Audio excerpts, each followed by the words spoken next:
A mensagem dos profetas e a tradição dos sábios e dos escribas não permaneceu por longo tempo somente na expressão oral, mas logo foi escrita. O processo é longo e teve início com a incisão na pedra e na argila.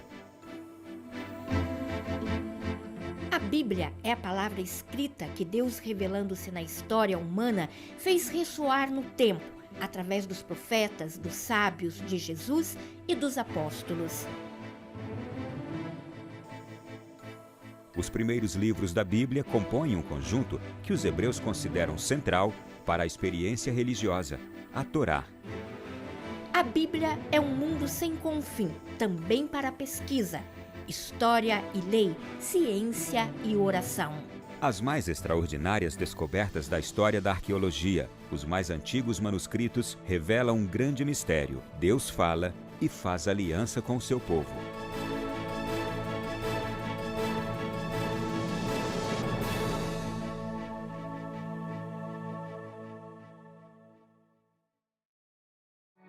A história do povo de Deus começa com o chamado dirigido a Abraão a deixar a sua própria pátria e com uma promessa: farei de ti um grande povo. Os acontecimentos com o povo de Abraão se desenvolveram por séculos e tiveram como ambiente muitos lugares do Oriente e também o deserto.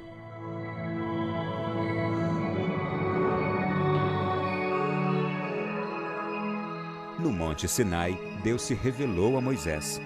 O Sinai é o cenário onde foi estipulada a aliança entre Deus e o seu povo. Il Sinai si trova nel deserto.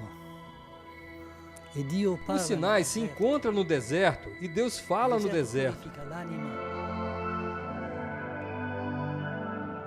Ele deu a sua palavra, se revelou em um ambiente que não pertence a ninguém. Quis falar em um ambiente misterioso. Un ambiente misterioso. Ha affidato 10 parole a Mosè. Confiou 10 palavras a Moisés. A tradição sinagogal diz que a voz de Deus era como um fogo, voava no ar e depois incidia na pedra. Nella pietra. La parola di Dio è stata proprio incisa nella pietra. O que significa dizer que Deus fala? Falar com alguém significa fazê-lo existir, entrar em comunhão com Ele, em aliança. É isso que Deus procura, entrar em comunhão com o homem, criar. A palavra nos faz existir. O Sinai permanece assim ligado ao dom do Decálogo, as 10 palavras escritas na pedra e no coração de cada homem. O Monte da Fé, lugar do encontro e do pacto, o Monte do Amor.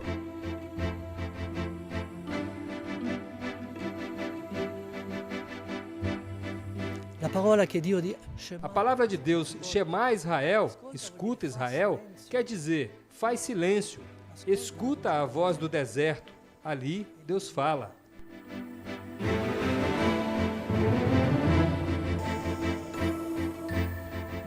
As histórias narradas na Bíblia não foram escritas imediatamente, mas nasceram das experiências vividas com Deus e depois contadas. Foram passadas oralmente de pai para filho. As histórias sobre os diversos patriarcas foram transmitidas nas celebrações comuns. A tradição hebraica rabínica ensina que as leis de Deus, dadas a Moisés no Monte Sinai, foram transmitidas de forma oral e escrita. Por séculos, tradição e oral e escrita se entrelaçaram na história de Israel.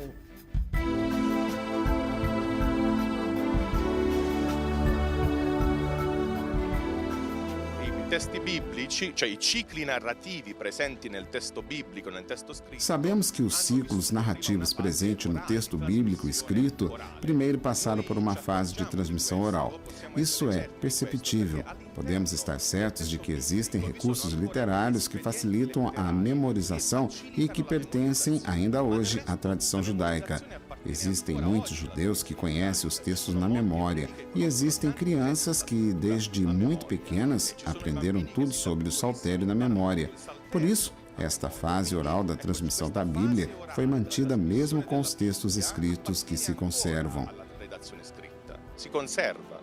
Os primeiros livros da Bíblia compõem um conjunto que os hebreus consideram central para a experiência religiosa, a Torá.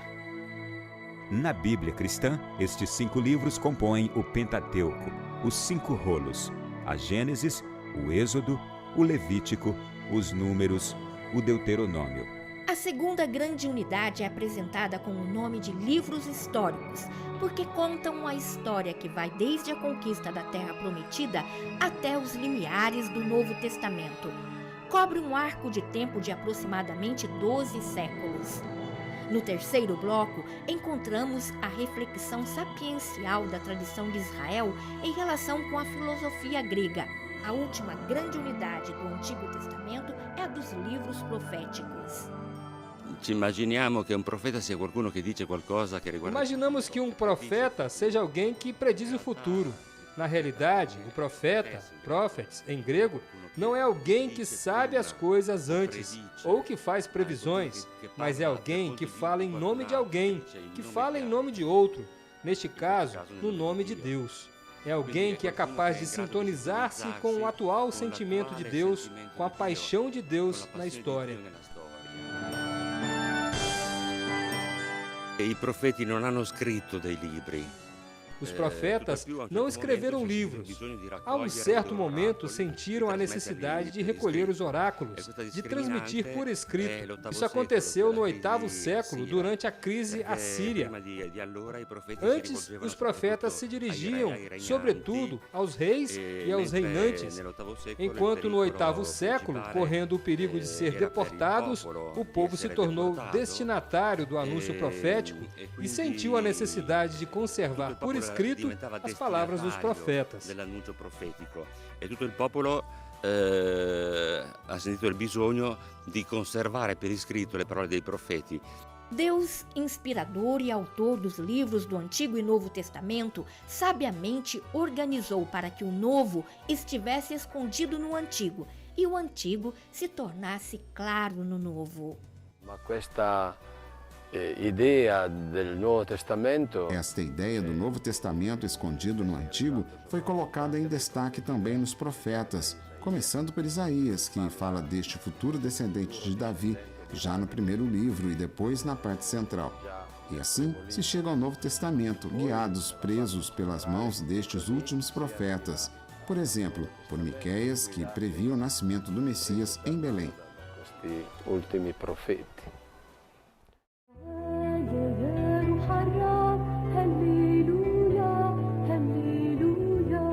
Deus, depois de ter falado muitas vezes e em diversos modos através dos profetas, ultimamente nestes dias falou através do Filho. Jesus nos deixou parábolas muito simples, compreensíveis a todos, seja pelos pescadores da Galileia, como por escribas de Jerusalém. Os seus discípulos nos transmitiram o testemunho da sua vida através do Evangelho. A persona di Gesù non è frutto della fantasia di un autore. A pessoa de Jesus não é fruto da fantasia de um autor, de um romancista, de um escritor, mas é a alma da comunidade que nasceu dele. Jesus viveu na comunidade. Por isso, é na liturgia que os primeiros cristãos têm a continuidade da pessoa de Jesus. Liturgia que em Jerusalém a comunidade comemora os fatos em tempos determinados e nos lugares onde eles aconteceram, a comunidade teve uma memória particular. Dove erano avvenuti gli avvenimenti, la comunità deve avere una memoria. Por isso, o evangelista Marcos descreve fielmente a história da paixão transmitido a ele pela comunidade local de Jerusalém e depois dele, também outros 2 evangelistas, Mateus e Lucas, escreveram a Boa Nova. Não é muito diferente de São João na descrição da paixão, mesmo com o material próprio. Anche gli altri 2, Matteo e Luca. Ma non è molto differente neppure San Giovanni, anche se ha materiale proprio. Desde o 2º século, a tradição da Igreja atribui os evangelhos, respectivamente, a Mateus, Marcos, Lucas e João. Os primeiros 3 evangelhos são tidos como sinóticos, porque símiles entre eles. Mateus, o publicano do colégio dos 12 apóstolos, escreveu para os cristãos convertidos do judaísmo. A sua obra, composta possivelmente em aramaico, foi depois traduzida em grego. A tradição fala de Marcos como acompanhador e tradutor de Pedro na comunidade de Roma. Un narratore formidabile perché Marcos é um narrador formidável, porque com tintas de um claro escuro fortíssimo colore o ambiente de Jesus. Trabalha com o tema da Via do Senhor, um escritor muito simpático. è uno scrittore strano, ma simpatico, bello. Lucas, médico de origem pagã, escreveu o terceiro evangelho. A obra lucana foi escrita em grego culto e refinado. No terceiro evangelho, Jesus nos apresenta Deus como um pai capaz de perdoar.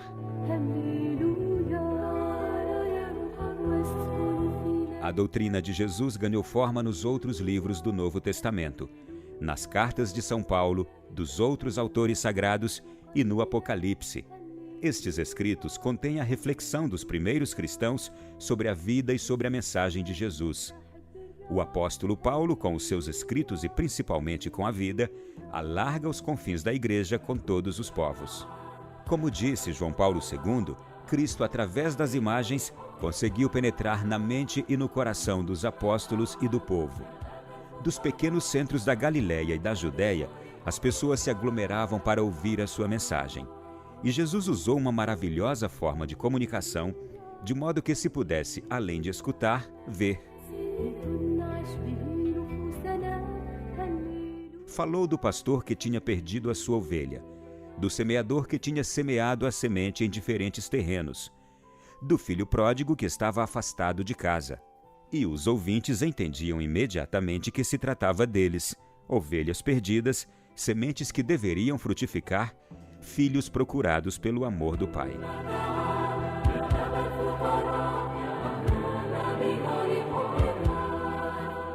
Quando de fato veio a plenitude dos tempos, o Verbo se fez carne e veio habitar em meio a nós, cheio de graça e de verdade. Cristo estabeleceu o reino de Deus sobre a terra. Santo, levantado da terra, e com o envio do Espírito Santo atraiu a todos, porque somente Ele tem palavras de vida eterna. A boa nova, proclamada nesta terra santificada por Deus, vem anunciada hoje até os extremos confins da terra.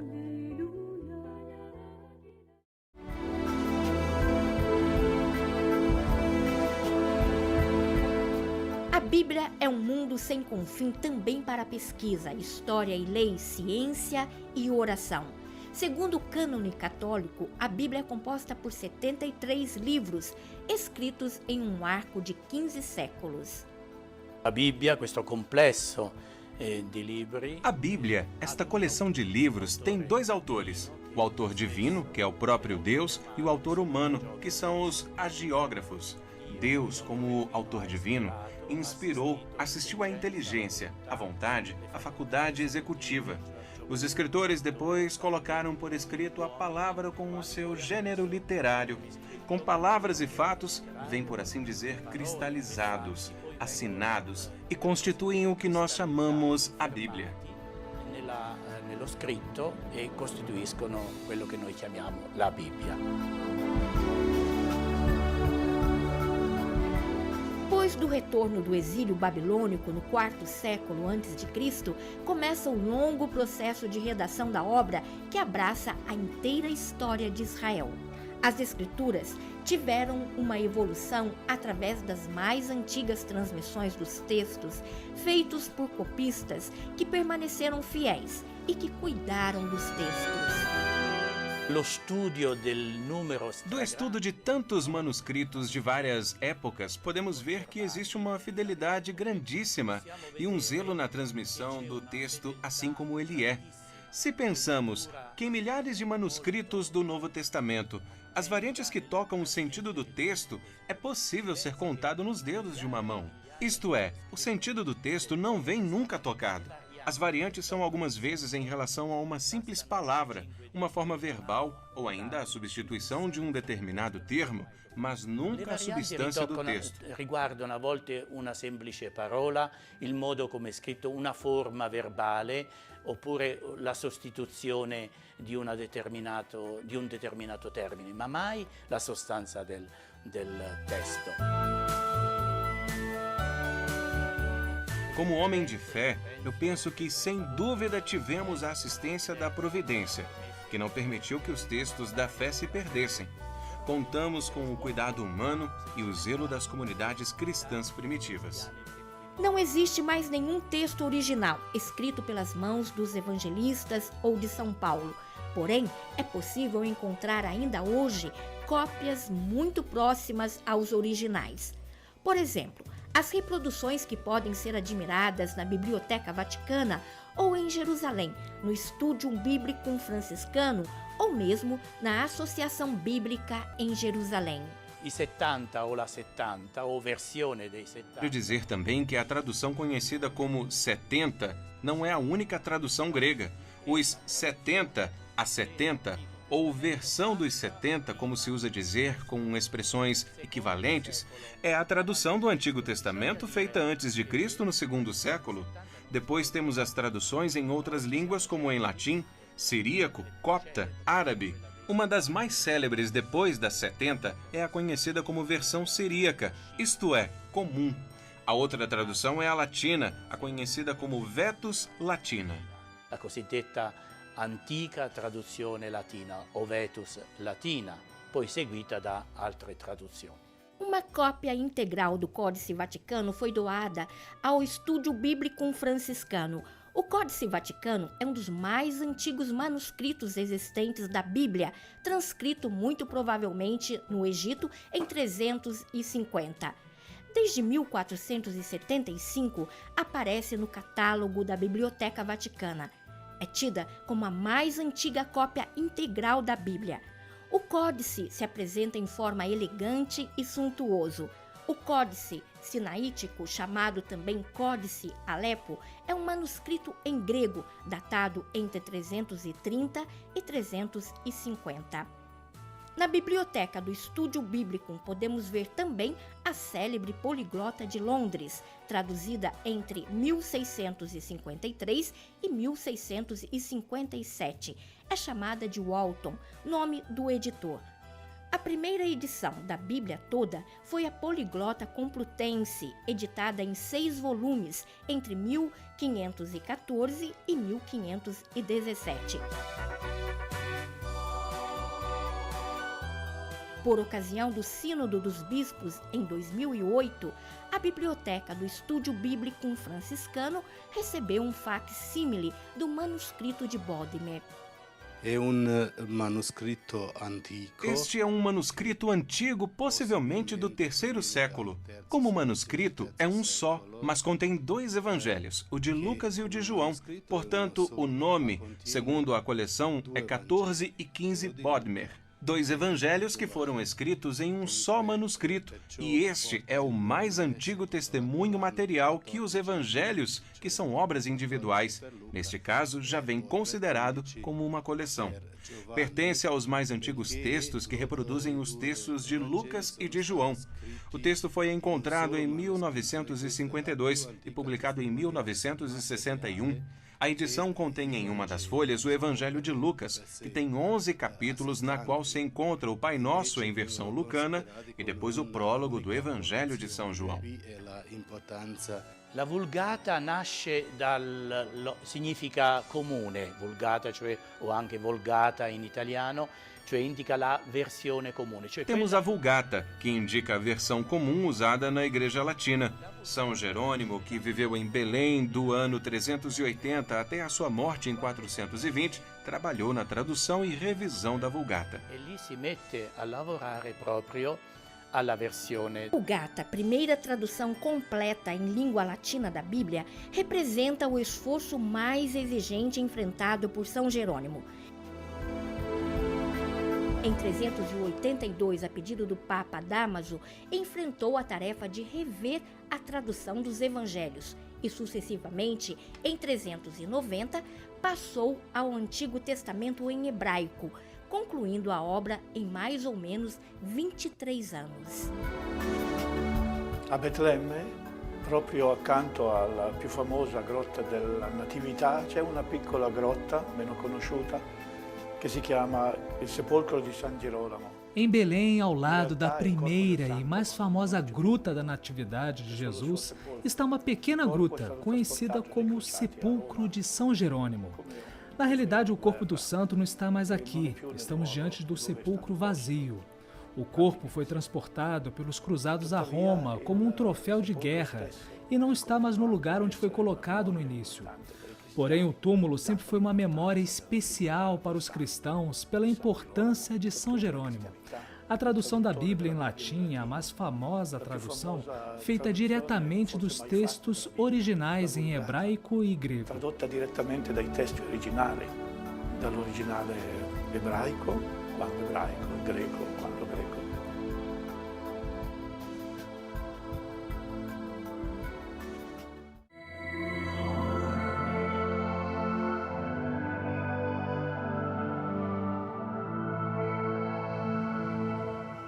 Os manuscritos de Qumran ou do Mar Morto é uma das descobertas mais extraordinárias na história da arqueologia.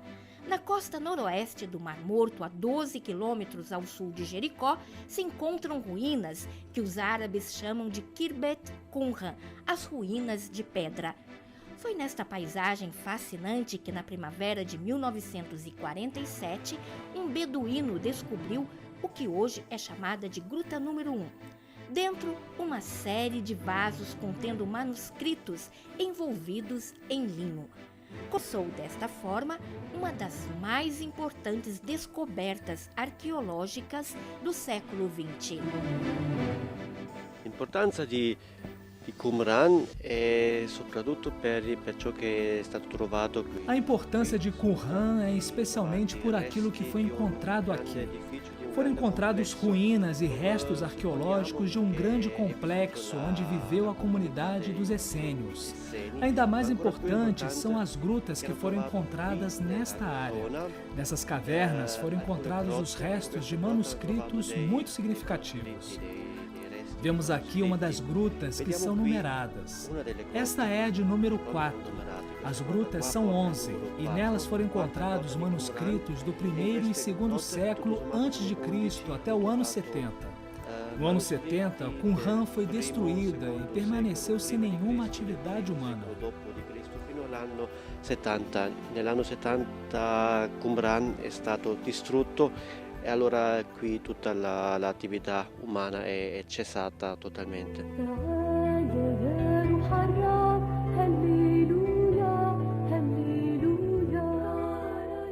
Mais da metade dos documentos encontrados são bíblicos.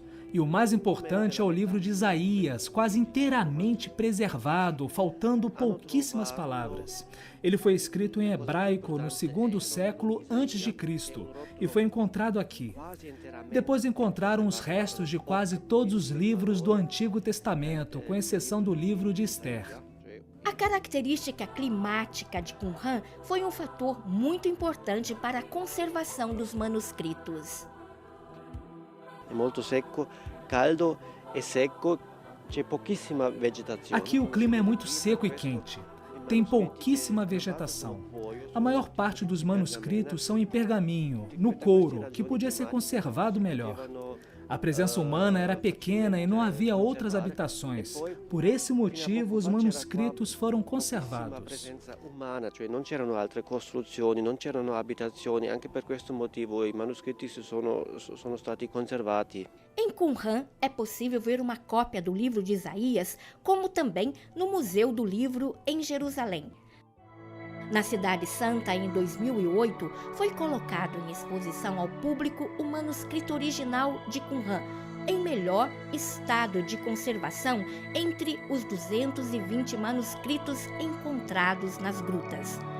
O rolo, depois da descoberta em 1947, foi mantido em um ambiente escuro, a temperatura e umidade constantes, a fim de protegê-lo. O volumoso rolo de 7,5 metros, escrito em hebraico, é do 2º século a.C.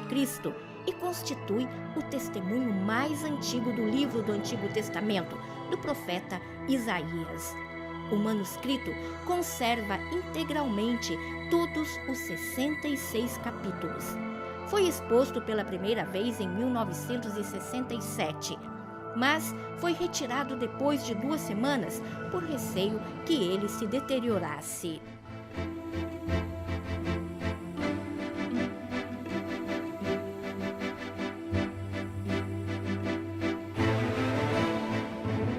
A mensagem dos profetas e a tradição dos sábios e dos escribas não permaneceu muito tempo como expressão oral, mas começou a ser colocada por escrito.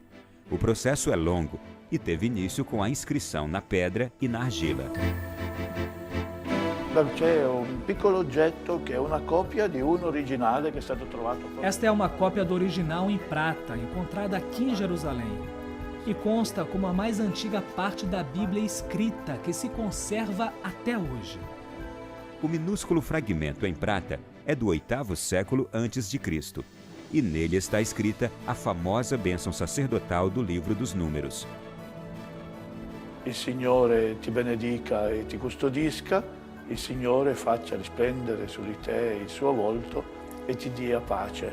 Ecco, anche San Francesco scrisse questa medesima benedizione presa dalla Bibbia in una lettera al suo più amico carissimo che era Frate Leone. Abbiamo poi delle iscrizioni scritte sull'argilla. Depois temos as inscrições sobre a argila. Também estas são somente cópias. São verdadeiros fragmentos de argila antiga nas quais foram colocadas inscrições modernas. Por muitos séculos, a Bíblia foi fixada em manuscritos. Os primeiros textos bíblicos foram fixados em rolos de papiro. A invenção do papiro como suporte para a escritura é mérito dos antigos egípcios, que se serviram de uma planta que nasce, cresce e se desenvolve às margens do rio Nilo, o papiro.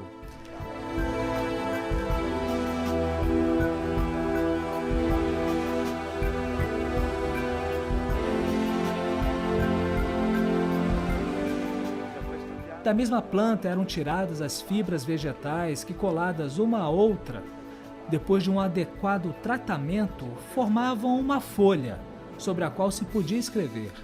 Esta folha tinha um custo muito baixo porque era produzido de uma planta muito comum. Se podia conservar e preparar em rolos ou podiam ser ligados juntos, folha a folha, em forma de um pequeno livro, um códice. Rolo e códice foram as formas mais comuns em que se conservavam também os textos bíblicos, que pela primeira vez começaram a chegar a muitas pessoas.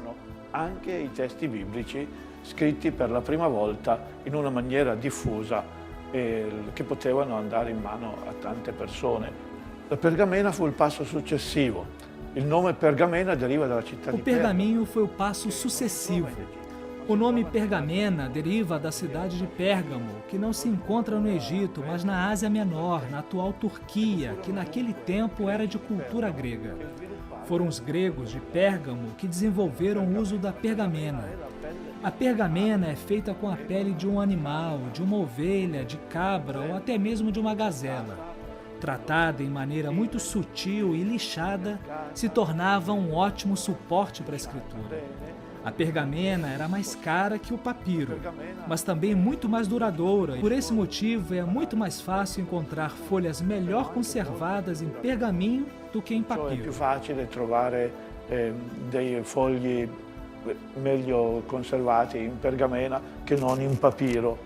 O maior desenvolvimento e difusão do livro, e particularmente da Bíblia, devem-se à invenção da estampa, da imprensa, que no lugar da escritura à mão passou-se a caracteres já preparados. Na escritura à mão si sono potuti usare dei caratteri già preparati che si potevano comporre sotto diverse forme a rappresentare la scrittura. Gutenberg, em 1454, imprimiu a primeira Bíblia, conhecida como Bíblia de 42 linhas, e que tinha a divisão somente em capítulos. Os versículos foram introduzidos em 1527. Através dos séculos, ela chegou até os nossos dias e continua a ser o livro mais lido, traduzido e impresso em todas as línguas. Uma coleção de textos transformados em um único livro. Um livro literário, porque cria uma linguagem comunicativa e poética de extraordinária eficácia e beleza. Sapiencial, porque exprime a condição humana da sua verdade de forma eficaz, atraente, incisiva, que cada pessoa humana de qualquer continente ou cultura pode sentir-se espelhada em qualquer parte. Um livro narrativo, porque descreve a história de um povo, fornecendo um paradigma histórico válido para toda a história da humanidade.